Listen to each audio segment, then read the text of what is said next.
How's everybody doing? My name is Anthony Brian Logan, and today we got to talk about my man Vladimir Putin in Russia, the big bag menace, the big red scare, the big boogie man under your bed that's coming to kill you at night. I did a video probably about 2 weeks ago where I spoke about Russia, and I said that Bob Mueller came back with the weakest indictment I've ever seen in my life. He indicted 13 so-called Russian spies. I don't know what they called them. Really, they were at worst just trolls, at best just regular working guys at an ad agency, doing Facebook and Twitter ads, being paid by regular people to promote events and stuff like that. It wasn't anything deep. It wasn't any kind of espionage. There was no James Bond 007 type stuff going on. It was really basic and innocuous. But they had to do something because you're talking about federal dollars. They need to see some results. You're talking about millions spent of taxpayer cash. I want to see results. So they had to indict these 13 Russian nationals. But right when it happened, I'm like, okay, if you're indicting 13 Russian nationals, unless they're already here in the U.S., how are you ever going to get them in court in the U.S.? You see the headline right over my left-hand shoulder. It says, Putin says Russia will never extradite 13 nationals indicted by Mueller. I've been reading about this a little bit, and I found out that in their constitution, it says that they cannot extradite their citizens to any country whatsoever. So it doesn't even matter if Putin says it or not. It doesn't matter. None of that matters. The Constitution says they can't do it. They're not going to do it. But let's see what's in the article to see how they spin it. I think I'm on theguardian.com. The Guardian can be a little sometimes. Sometimes they're good, sometimes they're not, but we're going to see. Let's look at these subheads here. Russians were indicted by special counsel for interfering in an election. Putin insists the 13 indicted did not act on behalf of his government. Call it chaos. Trump adrift after week of White House anarchy. That's probably like an unrelated story, a suggested story. But let's see what the article says. Obviously, you got the big boss right there, Uncle Vlad. And the subhead under that picture says, Vladimir Putin addresses a rally in support of the Lusinski Stadium. All right. And the article reads, Russia will never extradite any of its 13 nationals indicted last month by special counsel Bob Mueller for interfering in the 2016 U.S. election. Vladimir Putin said, even as he insisted they did not act on behalf of his government.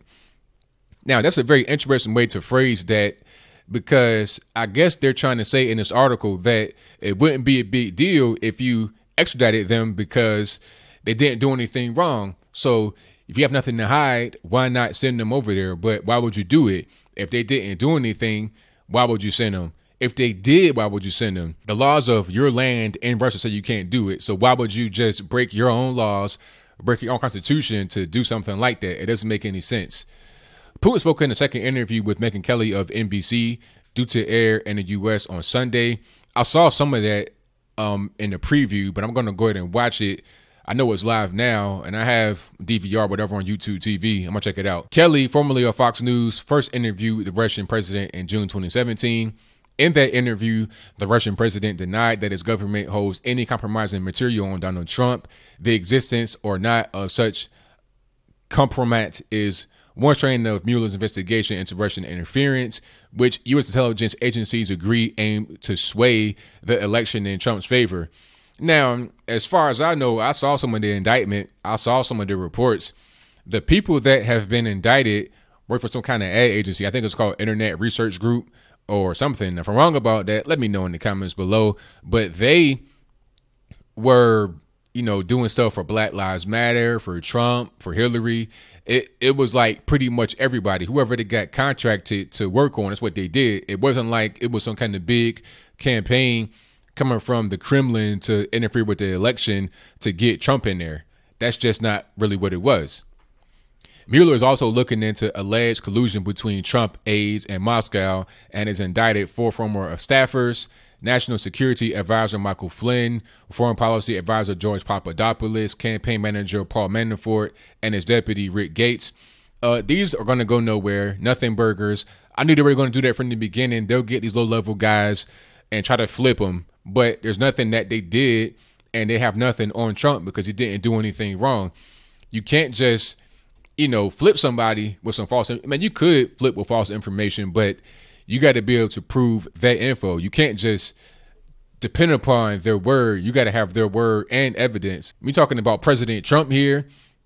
Not only is he the president, which gives you an added layer of protection, he's also a rich guy with a team of lawyers who've been there for like 20 years. So if you want to get Trump in trouble, you got to go through a lot of different hurdles, jump through hoops of fire to be able to get it done. Flynn, Papadopoulos, and Gates have entered plea deals in return for cooperation. Manafort maintains his innocence on charges including money laundering and tax and bank fraud. Trump has denied any collusion between his aides and the Kremlin, calling the investigations a witch hunt, which they are, and I'm glad Trump called them what they are. Let's be honest here in 2018, no more time for lies. Mueller indicted 13 Russians last month, alleging that they communicated with unwitting individuals associated with the Trump campaign. Putin's defiant answer to Kelly illustrated the long odds that the 13 will ever appear in U.S. court to answer charges of running a massive secret social media trolling and targeted messaging operation. So we're getting indicted for internet trolling. That's what they just said right here in this article. Targeted messaging. I mean, that's just the same thing as trolling. You just repeating yourself. You're using all these words to make people feel like kind of afraid. You're using the word trolling because everybody knows what that is. And then you say targeted messaging operation. So then it's like this big phrase that sounds militaristic, but really it's nothing. It's just trolling said again. The U.S. has no extradition treaty with Moscow. A provision in Russia's constitution prohibits extraditing its citizens. So they cannot do it even if they wanted to. If Putin said, yeah, let's go ahead and send them over there, it will actually be illegal for them to do that. So why would you break your own laws to send these 13 poor schmucks over to the U.S. to engage in a dog and pony show, which is what the whole Bob Mueller kerfuffle is? Never, Putin told Kelly, never. Russia does not extradite its citizens to anyone, which, like I said, is in their constitution. The Justice Department has long supported indicting foreigners to make it harder for them to travel. Legal experts have said Mueller's indictment served to increase public awareness. A 37-page document alleges that Russians working for the Internet Research Agency used fake social media accounts on the ground political organizing to exacerbate divisive U.S. issues. Posing as Americans, they purchased space on U.S. computer servers and used U.S. email providers. Is that illegal? I didn't know it was. Putin said his government will have little to answer for until the U.S. provides some material, specifics, and data.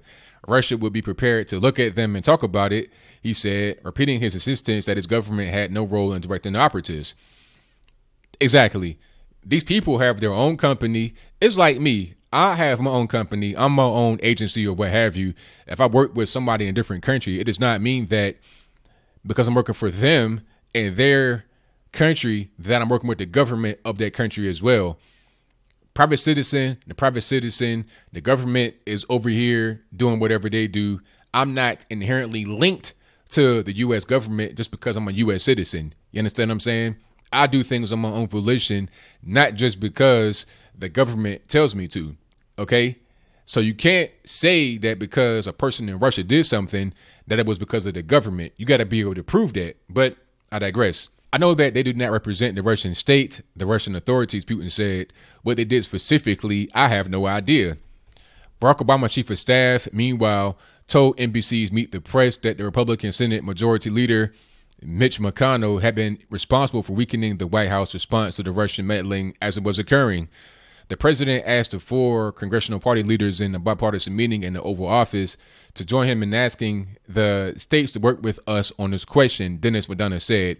It took over 3 weeks to get that statement worked out. It was dramatically watered down. Asked if that was done to satisfy McConnell, McDonough said yes. Trump has also been criticized for not doing enough to tackle Russian interference. On Tuesday, Mike Rogers, chief of the National Security Agency, told a Senate committee that the president had not authorized him to counter Russian cyber attacks. Clearly, he said, what we've done hasn't been enough. Yeah, that's very interesting. Like I said back then, right when the story came out, nobody's getting extradited to the U.S. I mean, because the whole thing, I knew what it was from the beginning. It was a way just to show that they've done something to flex their muscle, so to speak, in the U.S. government. You know, you got all these millions of dollars put into the investigation, so Bob Mueller cannot lay a goose egg. Well, he really did lay a goose egg, but a goose egg is better than no egg. The goose egg is a 13 Russian quote unquote trolls. No egg would have been nobody gets indicted. So one's better than the other. They did that to save face, to not appear to waste resources, even though they did. So what do you think? Do you think that the 13 people that have been indicted in this Bob Mueller witch hunt, the Democrat witch hunt, should it be brought back to the U.S.? And if so, why? How would Russia break their own laws, their own constitution to bring them to the U.S.? It says right there, black and white, in their constitution that you cannot extradite Russian citizens, okay? And there's no treaty between the two of us. A treaty would say, okay, if one of our people is over there, you must bring them back and we'll do the same thing in kind. But that doesn't exist. So the laws are against them. Common sense is against them. And there's no evidence that Russia did anything to interfere with the election. Even what they found from, quote unquote, the Internet Research Agency is not enough to say that Russia did anything illegal. So it's a big nothing burger. Like I predicted, nobody's going to get sent back to the U.S. Hopefully, this whole Russian interference with the election kerfuffle will die down and I don't talk about it anymore. But whatever your comments are, please let me know in the comments below. And that's all I got to say for this video. If you like what you heard, please comment, rate, share, and subscribe. Peace.